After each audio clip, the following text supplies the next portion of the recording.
देवों के देव महादेव, जिनके लिए इस ब्रह्मांड का हर जीव प्रिय है और अपने भक्तों के द्वारा की गई भक्ति से काफी आसानी से भगवान शिव प्रसन्न हो जाते हैं और शायद इसलिए भगवान शिव को भोले बाबा कहा जाता है। भगवान शिव का हाथ जिसके सर पर होता है उसे हर तरह के दुख, दर्द और कारसन से मुक्ति मिल जाती है और भगवान शिव का यह प्यार केवल मनुष्य के लिए नहीं बल्कि भगवान शिव सभी पशु और जीवन को भी उतना ही प्रेम करते हैं जितना वह मनुष्यों से करते हैं। शायद इसीलिए भगवान शिव ने समय समय पर कई पशुओं के रूप में भी अवतार लिए। इसलिए भगवान शिव को हमारे शास्त्रों में पशुपतिनाथ का नाम दिया गया है, जिनका काफी मशहूर और दिव्य मंदिर नेपाल में मौजूद है। हमारे शास्त्रों में पशुपतिनाथ मंदिर को काफी ज्यादा महत्व दिया गया है, जहां इसे कई बार केदारनाथ धाम से भी ज्यादा महत्वपूर्ण मंदिर बताया गया है।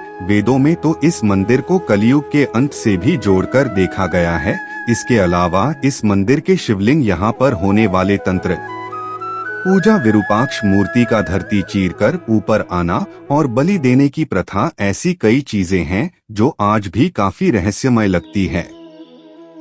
मित्रों, आज की इस वीडियो में हम आपको महादेव की सबसे पुराने डिब्बे मंदिरों में से एक पशुपतिनाथ मंदिर का रहस्य बताने वाले हैं, जिसको सुनने के बाद आपका भी दिमाग हिल जाएगा। साथ ही यह भी समझने की कोशिश करेंगे कि आखिर क्यों इस मंदिर को प्रलय और कलयुग के अंदर से जोड़कर देखा गया है। आप देख रहे हैं ministry of God YouTube channel पर नए हो तो सब्सक्राइब अवश्य करें और कमेंट में हर हर महादेव जरूर लिखें। दोस्तों, या हिंदूवादी चैनल है तो जरूर अपने दोस्तों के साथ भी इस वीडियो को शेयर करें। दोस्तों, पशुपति शब्द में पशु शब्द जीवन को दर्शाता है और पति शब्द स्वामी या मालिक को दर्शाता है, यानी पशुपति शब्द का मतलब जीवन का देवता या जीवन का स्वामी है। पशुपतिनाथ मंदिर की सबसे रोचक बात यह है कि इस मंदिर को हमारे वेदों से भी पुराना माना जाता है और कई हिंदू धर्म ग्रंथ में पशुपतिनाथ मंदिर को महाभारत कथा से जोड़ भी देखा जाता है और यह कथा पशुपतिनाथ मंदिर के निर्माण से जुड़ी है, जिसके अनुसार आज से हजारों साल पहले महाभारत के युद्ध में जब पांडवों की जीत हुई तो पांडव काफी दुखी थे, क्योंकि उन्होंने यह जीत अपने खुद के कुल के लोगों को हत्या करके पाई थी। इसलिए सभी पांडवों को गोत्र हत्या का पाप लगा था। इस गोल हत्या पाप के कारण पांडव काफी दुखी रहा करते थे और महाभारत के युद्ध में धर्म की विजय के बाद भी बांदा दुख से अपने आप को अपराधी जैसा महसूस कर रहे थे। अब उनके पास एक ही उपाय था कि वह इस पाप का प्रायश्चित करें और भगवान शिव से जाकर पश्चाताप का उपाय पूछा, जिसके बाद में कैलाश की ओर हिमालय की चोटियों में भगवान शिव को ढूंढने निकल पड़े। लेकिन उन्हें कहीं भी भगवान शिव नहीं मिले, क्योंकि भगवान शिव भी नहीं चाहते थे कि पांडवों को उनके पापों का पश्चाताप इतनी आसानी से मिले। पर जब भगवान शिव समझ गए कि जल्दी पांडवों ने ढूंढ लेंगे, तो इसने भगवान शिव ने नंदी का रूप धारण कर लिया और उनसे छुपकर भागने लगे। लेकिन पांडव विद्वान थे, वह भगवान शिव के स्वरूप को देखते ही समझ गए कि भगवान शिव है। जिसके बाद पांडवों ने भगवान शिव को पकड़ने की कोशिश की, लेकिन भगवान शिव नहीं रुके और वो तेजी से भूमि में लुप्त हो गए। और जब भगवान शिव दोबारा से अपने रूप में अवतरित हुए, दो के बैल रूप के साथ अलग अलग हिस्से हो गए और वह अलग अलग स्थान पर फैल गए। जिसके बाद आज के नेपाल और उसे समय के भारतवर्ष मन का मस्तक गिरा, जहां पशुपतिनाथ मंदिर की स्थापना की गई। और शायद इसी कारण इस मंदिर को शिव के सभी मंदिरों में सर्वश्रेष्ठ मान्यता दी जाती है और उसकी शक्तियों का गुणगान हमें वेदों से लेकर शास्त्र तक में देखने को मिलता है। इसके अलावा भी भगवान शिव के बैल रूपी अवतार का गोबर आज के उत्तराखंड की पहाड़ियों में गिरा, जहां पर केदारनाथ मंदिर स्थापित है। और इसके अलावा बैल की आगे की दो टांगे तुंगनाथ में गिरी। यह जगह केदारनाथ की ओर जाने वाले रास्ते में पड़ती है। जिसके बाद नाभि वाला हिस्सा हिमालय के भारतीय इलाके में गिरा, जहां मध्यम है ईश्वर मंदिर स्थापित किया गया। ऑयल के सिंह भी उत्तराखंड की पहाड़ियों में गिरे जहां कल्पनाथ मंदिर की स्थापना राखी गई। इस तरह भगवान शिव के बैल रूप अवतार की इस तरह से 7 टुकड़ों में बिखरने को 7 देवी चक्रों से भी जोड़कर देखा जाता है। और अगर आप भगवान शिव के इन सभी मंदिर को ध्यान से देखो गए तो आपको पता चलेगा कि इन मंदिरों का निर्माण इंसानी शरीर के अलग अलग हसन से प्रभावित है। पशुपतिनाथ मंदिर का मुख्य केंद्र इसके अंदर मौजूद भगवान शिव की 5 मुख्य वाले प्रतिमा है, जिसमें भगवान शिव के 5 अलग अलग चेहरे बने हैं, जिसमें सभी 4 दिशाओं में और एक ऊपर की ओर मुख किए गया है।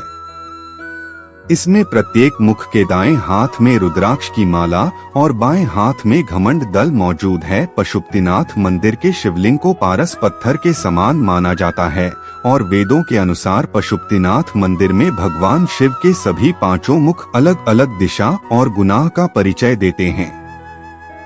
पूर्व दिशा की ओर भगवान शिव के मुख को तत्पुरुष नाम दिया गया है।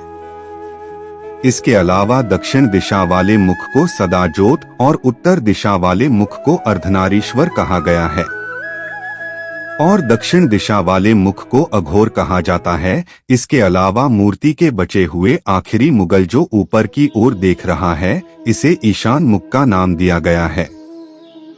पशुपतिनाथ मंदिर के अंदर 2 अलग अलग है, जिसमें एक बाहर की ओर है और एक इसके अंदर भी मौजूद है, जहां भगवान शिव की दिव्या प्रतिमा मौजूद है। पशुपतिनाथ मंदिर के भी 2 हिस्से हैं, एक ही सब भारत की ओर है और दूसरा हिस्सा पश्चिम दिशा की ओर है। पशुपतिनाथ मंदिर के पूर्व दिशा में कुछ दूरी पर एक और काफी रहस्यमय दिव्या मंदिर मौजूद है, जिसमें भगवान विरूपक्ष की मूर्ति है। इस मूर्ति की रोचक बात यह कि इसका आधा हिस्सा जमीन के अंदर है और आधा हिस्सा जमीन के ऊपर है। यहाँ पर आने वाले भक्तों का तो यह भी दावा है, यह मूर्ति हर साल मीन से ऊपर की उतार रही है, जो कलयुग के समय अंतराल को दर्शाती है। समानता यह है कि जब यह मूर्ति पूरी तरह से ऊपर जाएगी तब गले योग और इस दुनिया का अंत होगा और दोबारा से दुनिया सतयुग में प्रवेश करेगी, जहां दोबारा एक नए जीवन की शुरुआत होगी। विरूपाक्ष को गांठ मांडू में रहने वाले कीरत लोग अपने कुल देवता की तरह पूजते हैं और इन्हें भी भगवान शिव का ही अवतार माना जाता है। विरूपाक्ष भगवान के कुछ मंदिर आपको हमारे दक्षिण भारत में भी देखने को मिल जाएंगे। बस फर्क इतना है कि यहाँ पर विरूपाक्ष जी को पक्षी नाम से बुलाया जाता है। पशुपतिनाथ मंदिर के साथ सबसे बड़ी मान्यता यह जुड़ी है, अगर आपने जीवन में भगवान शिव के समंदर के दर्शन कर लिए तो आपको आप भी किसी दूसरे जन्म में भी पशु का जीवन नहीं मिलेगा। पशुपतिनाथ मंदिर के 4 मुख्य दरवाजे हैं, जिन पर चांदी की परत चढ़ी है और मंदिर के मुख्य दरवाजे के सामने एक बहुत बड़ी नंदी भगवान की प्रतिमा लगी है, ताकि भक्तगण नंदी को अपनी इच्छाओं के बारे में बता सके। इसके अलावा इस मंदिर की चोटी पर सोने की परत चढ़ाई गई है। नेपाल सरकार द्वारा दिए गए आंकड़ों से यह भी पता चलता है कि पशुपतिनाथ मंदिर में हर साल करीब 15 से 20 लाख लोग दर्शन करने जाते हैं। शायद यही कारण है किसी नेपाल के सबसे धनी मंदिरों में जीना चाहता है। पशुपतिनाथ का हर मंदिर 264 हेक्टेयर में फैला है। इसमें करीब 518 अलग अलग मंदिर मौजूद है, जिसकी कुल संपत्ति हजारों करोड़ में पहुंच जाती है, जिसमें 120 करोड़ रुपए 2 पशुपतिनाथ मंदिर के अलग अलग बैंक अकाउंट में जमा है। इसके अलावा इस मंदिर के नाम 9.5 किलो सोना और करीब 316 किलो चांदी है। इस मंदिर को बनाने में बहुत कला का भी प्रयोग किया गया है, जिसके कारण इस मंदिर की भव्यता और भी ज्यादा बढ़ जाती है। इस मंदिर की पूरी सुरक्षा नेपाल सरकार और उनके पुलिस के द्वारा की जाती है। पशुपतिनाथ मंदिर में बाली देने की भी प्रथा है। वैसे आपको बता दें कि पशुपतिनाथ हिंदू धर्म के कुछ गिने चुने मंदिरों में से एक है, जहां भी पुरानी मान्यताओं के अनुसार बाली देने की प्रथा चली आ रही है। यह साल की कुछ लोगों को ऊपर होता है। वैसे नेपाल में है इकलौता मंदिर नहीं है जहां पशुओं की बलि दी जाती है, बल्कि नेपाल के गई और हिंदू मंदिर है जहां पर आज भी बाली देने की प्रथा निभाई जाती है। वैसे कुछ समय से नेपाल की सरकार इस तरह से मंदिरों में बाली देने पर कई तरह के कड़े कानून बना रही है और इस बार इस पर प्रतिबंध भी लगा गया है। आशा करता हूँ आपको यह वीडियो पसंद आया होगा। अगर आप चैनल पर नए हो तो सब्सक्राइब अवश्य करें और कमेंट में हर हर महादेव जरूर लिखें, क्योंकि इस चैनल पर इसी प्रकार के वीडियो पाने के लिए हमारे चैनल को सब्सक्राइब जरूर करें। धन्यवाद।